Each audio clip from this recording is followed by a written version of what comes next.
Bom dia, alunos da Escola Profissional do 9º ano. Aqui quem fala é o professor Assírio. Espero que vocês estejam bem. E chegamos ao PET volume 6, para ser feitas as atividades. Sei que vocês devolveram os livros, na escola, mas a gente tem como resolver as questões do PET nesse vídeo, que eu espero que possa ajudar vocês a resolver, e também no material complementar que eu sempre deixo lá no Google Classroom, tá? Também quero dizer que eu estou sempre no Google Classroom para tirar dúvidas, especificamente nas sextas-feiras, tá? E vamos ver o que está sendo pedido nesse PET volume 6, tá? Semana 1, tema: Negros e indígenas perante a brutalidade da ditadura. Aí tem um texto chamado Se Já Não Bastasse o Autoritarismo. Tem a atividade 1. Leio atentamente o trecho abaixo. Eu tinha ouvido gente da FUNAI contar que para abrir o trecho que liga Manaus a Boa Vista, os soldados tinham atirado nos Waimiri Atroari e jogado bombas em sua floresta. Eles eram guerreiros valorosos. Não queriam que a estrada atravessasse suas terras. Atacaram os postos da FUNAI para que os brancos não entrassem onde eles viviam. Foi isso que deixou os militares enfurecidos. Muitos foram as mulheres, crianças e velhos que morreram entre nós por causa da estrada. Não foram mortos pelos soldados, é verdade, mas foram as fumaças de epidemia trazidas pelos operários que os devoraram. Esse caminho dos brancos é muito ruim. Os seres da epidemia Shawarari vem seguido por ele, atrás das máquinas e dos caminhões. Terão aberto a estrada para silenciar a floresta de nossa presença, para aqui construir suas casas sobre os rastros das nossas? Letra A. Em 1967 foi criada a Fundação Nacional do Índio, FUNAI. Elabore uma ficha caracterizando a FUNAI, considerando seus principais objetivos. Em seguida, reflita: esses objetivos estão sendo atingidos? Bom,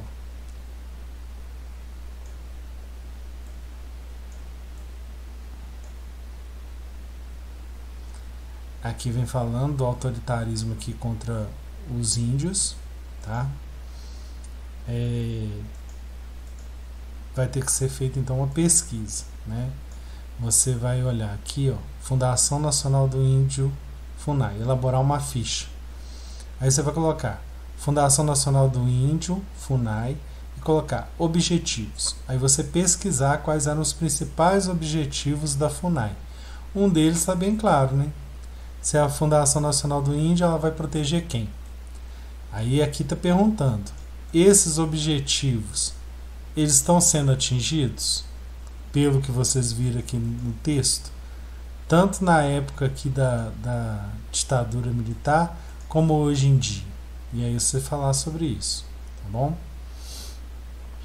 Letra B. O líder indígena Yanomami, Davi Kopenawa, denuncia a ocupação das terras indígenas pelos governos militares. Quais foram os danos provocados a esses povos?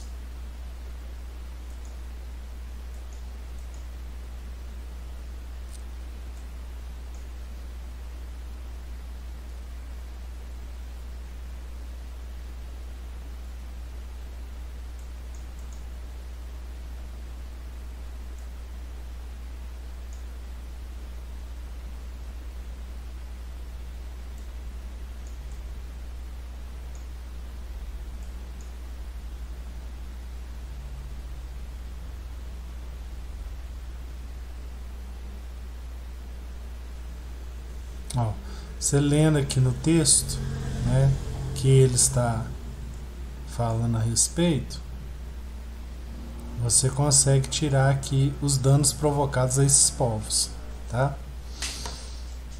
Letra C. Pesquise na internet ou com seu professor quais outros grupos indígenas foram perseguidos durante a ditadura civil-militar no Brasil. Esse você pode olhar no texto 1. Porque aí no texto 1 aqui está falando dos indígenas brasileiros. Você pode citar aqui no segundo Aqui é uma continuação do segundo parágrafo. No segundo parágrafo, e tirar os povos que foram perseguidos. Tá? Atividade 2. Boa parte dos crimes cometidos contra as populações indígenas no Brasil durante a ditadura só ficaram conhecidos mais tarde. A divulgação do relatório Figueiredo, produzido em 1967, descreve crimes cometidos por grandes proprietários de terras e funcionários do Estado contra os povos indígenas. Foi um marco importante na descoberta desses crimes. Entre 2011 e 2014, a Comissão Nacional da Verdade, criada para investigar os crimes cometidos durante o regime militar, trouxe outro importante relato de Davi Copenau. Eu não sabia que o governo ia fazer estradas aqui. A autoridade não avisou antes de destruir nosso meio ambiente, antes de matar nosso povo. A FUNAI, que era para nos proteger, não nos ajudou nem avisou dos perigos. Hoje estamos reclamando. Só agora que está acontecendo, em 2013, que vocês vieram aqui pedir para a gente contar a história. Quero dizer, eu não quero mais morrer outra vez. Letra A. A partir da declaração de Davi Copenau, pense sobre a importância de contar essa história de violência dirigida aos povos indígenas. Para você, qual a importância em se investigar e compreender a situação dos povos indígenas durante o período da ditadura civil-militar? Bom, aí a questão toda é você refletir sobre isso, né? A questão, por exemplo, da ditadura militar, a gente sabe da questão de tortura, de perseguição, mas a questão dos povos indígenas foi deixado meio à parte, né? Ninguém nunca discute a questão do índio no Brasil. Até hoje mesmo, não na questão da ditadura, mas na questão de desmatamento, dos índios não terem os seus direitos reconhecidos, só ocorre hoje em dia. Aí você deve pensar e refletir. Para você, qual a importância em se investigar e compreender melhor a situação dos povos indígenas durante esse período da ditadura civil-militar e refletir hoje em dia sobre a questão do índio no Brasil. Letra B. Em Minas Gerais, você tem notícia de grupos indígenas que sofreram durante esse período? Pesquise sobre a história das populações indígenas de Minas Gerais durante a ditadura civil-militar. Compare com as reivindicações desse grupo atualmente. Aí aqui, da ditadura civil-militar, você pode vir aqui que ele vai falar no segundo parágrafo da questão aqui, ó, Krenak em Minas Gerais. Aí vocês podem pegar essa parte aqui para responder a letra B da atividade 2. Atividade 3. Leia atentamente o trecho abaixo. Numa manifestação ocorrida em 1978, vários grupos negros reuniram-se nas escadarias do Teatro Municipal de São Paulo para protestar, entre outras coisas, contra a discriminação sofrida por 4 atletas juvenis negros, expulsos do Clube de Regatas Tietê, em São Paulo, sem nenhuma justificativa. Durante esse ato público ocorreu a unificação das várias organizações negras, nascendo assim o Movimento Negro Unificado, MNU, cujo programa de ação defendia a desmistificação da democracia racial brasileira, b. organização política da população negra, c. formação de um amplo leque de alianças na luta contra o racismo. Letra D. Organização dos sindicatos e partidos políticos. Letra E. Luta pela introdução da história da África e do negro no Brasil nos currículos escolares. Letra A. Durante a ditadura civil-militar, quais foram as formas de violação enfrentadas pelas pessoas negras em nosso país?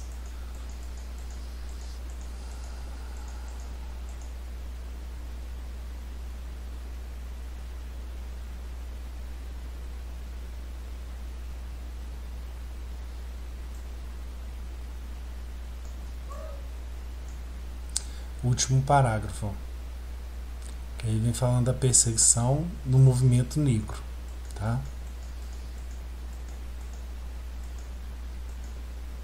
B. Quais as formas de resistência encontradas pelo movimento negro para enfrentar as práticas racistas da ditadura civil-militar? Eu vou olhar lá no último parágrafo.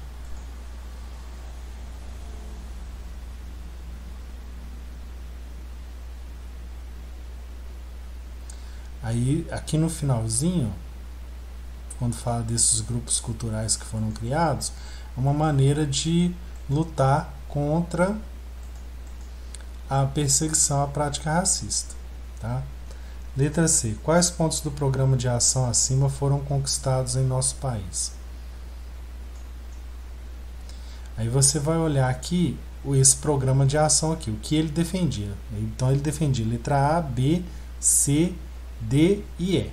Você vai ler esses pontos e vai refletir sobre o que foi conquistado hoje no Brasil, né, no século XXI. O que foi conquistado? Tá bom? Acabou a semana 1. Vamos para a semana 2. Processo de redemocratização no Brasil. Atividade 1.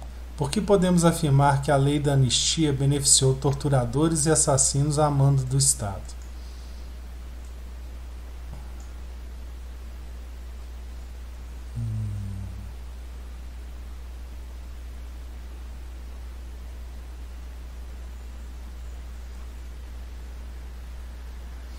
Ó, aqui está falando da lei da anistia no primeiro parágrafo, logo depois, né? Aí aqui a lei da anistia e ela fala o que ela defende, até assassinatos. Aí você vai poder colocar aqui na número 1. 2. O que foi a emenda Dante de Oliveira e qual movimento ela desencadeou? Ó, deputado Dante de Oliveira, uma emenda constitucional, esse é o primeiro, segundo, terceiro parágrafo. Aí no terceiro parágrafo você vai ler ele e vai estar falando sobre essa emenda Dante de Oliveira e o que ela desencadeou, tá bom? Então o parágrafo todo você pode resumi-lo. 3. Por que podemos afirmar que o PDS perdeu uma eleição praticamente ganha em 1985?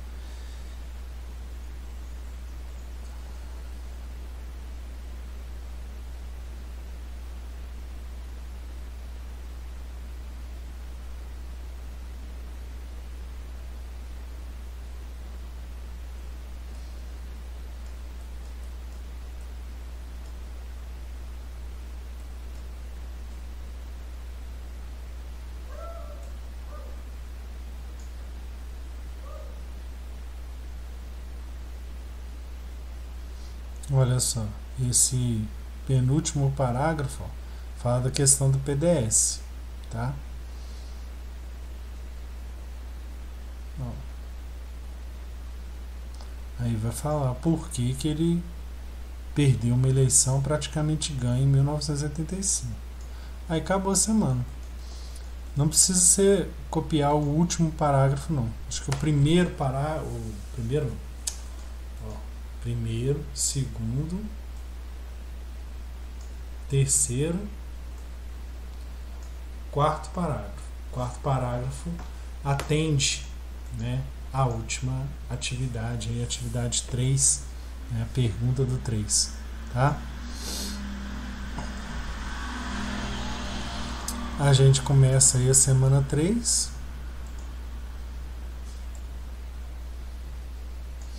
Governo Sarney tem um texto: Democracia, Inflação e a Constituição Cidadã. Atividade 1. De acordo com o texto estudado e, se preciso, pergunte ao seu professor de História e explique os seguintes conceitos adotados na Constituição de 1988. Letra A. Explique a teoria da independência dos 3 poderes da República. Quais são eles? Gente, esses 3 poderes, vou olhar se tem aqui no texto.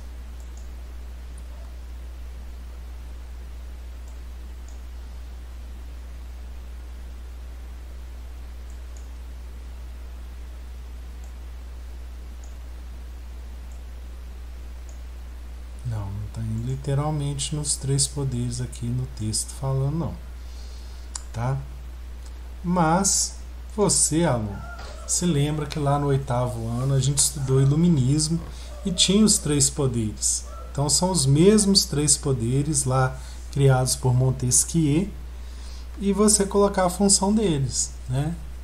Poder tal, o que ele faz? O segundo poder, o que ele faz? O terceiro poder, o que ele faz? Tá? Aí você sabe que meu aluno já ouviu falar muito dos três poderes, né? Letra B. Como funciona o sistema de governo presidencialista? Ó, o sistema de governo presidencialista, gente, é o nosso sistema. Nós votamos em quem? E ele tem que governar o país por quanto tempo, né? Aí vocês já sabem, o governo presidencialista. Você pode pesquisar na internet o que é presidencialismo, ou você mesmo pode responder. Quem que governa o país? Ele é eleito por um mandato, o mandato dele dura quanto tempo? Letra C. Por que podemos afirmar que a garantia do direito à greve representou um grande avanço em direção à cidadania? Bom, gente, aqui não tem o texto propriamente dito, mas direito à greve, né? Geralmente os trabalhadores é que fazem, né, greve. Fazem greve em função do quê? Né? Por que se faz greve no Brasil? E importante, ter direito a fazer greve é importante porque é um avanço da cidadania, porque as pessoas têm que protestar, lutar pelos seus direitos. Se ele não tem o direito à greve, se o trabalhador não tem o direito à greve, o que vai acontecer com ele? Pode ser demitido, né? Então, a partir do momento que ele tem esse direito à greve assegurado, ele pode lutar pelos seus direitos, né? Atividade 2. Sabemos que o governo Sarney fracassou no controle da inflação. Converse com seus pais ou responsáveis pelo sustento de sua casa sobre o que se entende por inflação atualmente e escreva um pequeno comentário sobre o que foi conversado. Aqui você vai perguntar ao seu pai, à sua mãe, o que é inflação, o que ele entende por inflação e fazer um comentário. Hoje em dia, por exemplo, no Brasil, a gente tem inflação, não tem inflação, como é que está a situação do país hoje? Tá bom? Acabou a semana 3, vamos para a semana 4. Outro texto, tema as eleições presidenciais de 1989, todos às urnas. Aí falando de Jânio Quadros, atividade 1. De acordo com o texto, o empresário Silvio Santos aparecia como forte candidato nas eleições presidenciais de 1989, mas sua candidatura foi impugnada pelo TSE. Em sua opinião, quais fatores fariam com que o nome de Silvio Santos despontasse como grande candidato em 1989?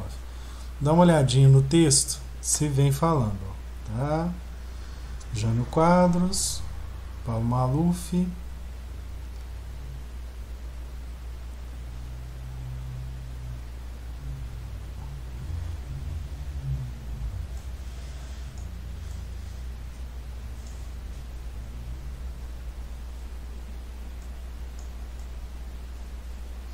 Aí vamos lá. Silvio Santos é aquele mesmo do baú, né, do SBT. Ele, na sua opinião, quais fatores que iam fazer com que o Silvio Santos se tornasse um grande candidato em 1989? Ele era um forte candidato, ele é dono de uma rede de televisão, ele aparece, né, nos programas, principalmente domingo, praticamente quase todo, né? E naquela época ele fazia o domingo era dele no SBT, ele fazia todos os programas. Aí você acha que um candidato que tem um grande apoio da mídia, que tem uma rede de televisão, isso poderia facilitar e tornar ele um grande candidato, tá? Atividade 2. De acordo com o texto, a eleição de Fernando Collor de Mello em 1989 foi favorecida por grande apoio dos empresários, da mídia e da ala conservadora da sociedade. Sua aparência jovial e requintada foi amplamente usada como propaganda política e teria angariado milhares de votos. Em sua opinião, nas eleições atuais, o cidadão brasileiro pode ser influenciado por aparências joviais ou discursos requintados na escolha dos seus candidatos? Explique sua resposta. Tem que falar sim ou não. Se hoje em dia, por exemplo, nós brasileiros, na hora de votar, a gente é influenciado por uma aparência assim, mais jovem, ou uma aparência que o o candidato está se mostrando intelectualmente melhor, se a gente vai ser influenciado pela aparência e não pelo conteúdo. Aí você vai colocar sim, não e justificar. E me parece que acabou a semana 4, né, gente?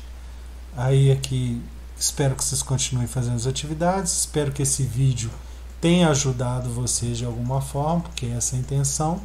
Se vocês tiverem alguma dúvida, favor entrar em contato comigo, que eu estou à disposição, e muito obrigado por quem me escutou até aqui, tá bom? Fiquem com Deus.